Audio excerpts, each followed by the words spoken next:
Tai kodėl būtent Liudviko poezija tave domino? Na, Liudviko poezija visų pirma dėl to, kad mes buvom labai geri bičiuliai.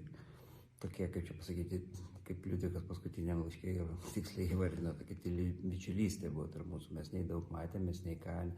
Ir net kai susitikdavom daugiau, tylėdavom arba aš klausydavau, ką Liudvikas šneka. Na, o svarbiausia, kodėl Liudviko, todėl, kad aš manau, kad tai yra nuostabi poezija ir būtų gaila, kad ne kažkaip tai užsimirštų, kaip kartais būna su mūsų žmonių kūryba, kai jie išeina ir jeigu kažkaip nepasirūpina jų draugai ar artimieji, tai kažkur ta kūryba kažkokius tai pelkynus nueina. Tai dėl to aš labai noriu, kad ta nuostabi kūryba jau pakankamai neblogai sekasi per tos metus, kad išgirstų kuo daugiau žmonių Lietuvoje ir kad pabūtų su jie, nes iš tikrųjų labai įvairi poezija ir nuo pirmo rinkinio iki paskutinio jinai labai tokia banguojanti ir labai daug pasakanti. Tai aš manau, kad ta kartais tyli, kartais sprogstamoji jo poezija tikrai turėtų žmonėms labai būti prie širdies ir prie minties. Aš manau, kad jinai palieka tą labai didžiulę erdvę tiesiog po to su ją būti, galvoti. Ir dažnu atveju, kai ypatingai kas, sakykime, Elio rinkinį liečia, tai dažnu atveju tikrai žmonės ir tie, kurie domisi poezija, net nelabai žinojo, tarkim, tokius rinkinius. Tai labai smagu, kad galima kažkaip laikyti Liudviką virš vandens.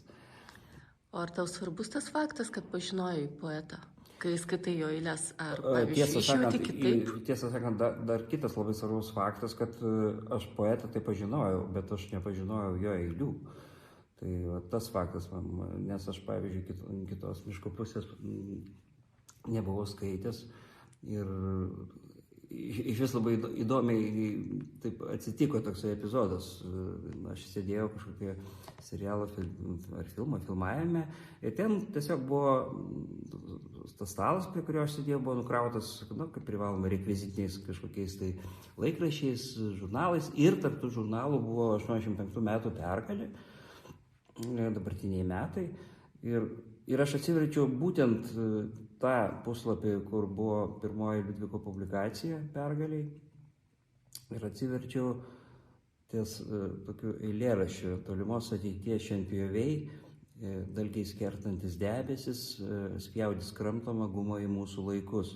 Ir aš kaip tik tuo metu čia buvo maždaug kokie, aš nežinau, 18, gal 19, ne, gal kokie vėliau, čia toks gal kovidinis laikas buvo, bet jau kai leido dirbti, gal 20. Aš tuo metu kaip tik galvojau apie tą skirtumą, kuris atsirado tarp mūsų ir ten gyvesnių žmonių, tolimos ateities šienpjovių, nes eilėraštis parašytas tada 85 metais, ir kad tie šienpjoviai iš tikrųjų jau atėję, kertantis dalgiais debesis ir spjaudantis tą kramtomą gumą į mūsų laikus, į tos laikus, kurie atseit nebuvo. Ir aš iškart paskambinau Liudvikui. Mes susiskambinom, pradėjom ten šnekėti ir tada Liudvikas jau pakvietė į savo vieną iš kūrybos vakarų ir tada mūsų tas suintensyvėjo žymiai mūsų bendravimas, nors mes Pilies gatvėje vis tiek čia dažnai matydavomės, kai dar Liudvikas gyveno Pilies gatvėje, pasidėdavom kartu. Tai aš kai jau po Liudviko išėjimo, tai kai pradėjau gilintis į visą tą jo kūrybinį palikimą, tai reikalas taip ir išėjo, kad poetą tai tu pažįsti kaip žmogų, o pačios kūrybos dažnu atveju gal ne tiek. Tai aš labai turėjau didžiulį malonumą pasigilinti į labai įvairių laikotarpių jo kūrybą ir iš to susidaryti tą programą, kurią pristatysime. O kaip surinkai komandą? Kodėl būtent, pavyzdžiui, Tai dėl komandos tai man klausimai iš vis nekilo, nes su komandomis labai daug kartų dirbom ir jie irgi, ir kartu, tiesą sakant, ir Liudviko vakaruose rašytojų sąjungoje. Tai man tai klausimų nekilo, todėl kad mes seniai labai pažįstame, aš puikiai žinau šitos virtuozus džiazo muzikantus ir Tomą ir Arkadijų, tai man čia klausimų jokių nekilo ir klausimų nekilo vien dėl to, kad jie tiesiog yra girdintis labai puikiai žmonės, jiems nieko nereikia sakyti, jie eina kartu su tavim ir jie viską sukuria patys, čia nieko nereikia, jie sukuria daugiau, negu aš galėčiau įsivaizduoti, tai man labai su jais gerai dėl to. Tai ir manau, kad čia mes ne pirmą kartą bendradarbiaujame ne tik su Liudviko poezija, tai aš manau, kad ir dar toliau turėsim projektų, tai vat, čia man tikrai šitoje vietoje buvo visiškai aišku, kas tai turėtų būti, tiek Arkadijus, tiek Tomas, tai va. Va, tai čia Tomas šito instrumentu groja.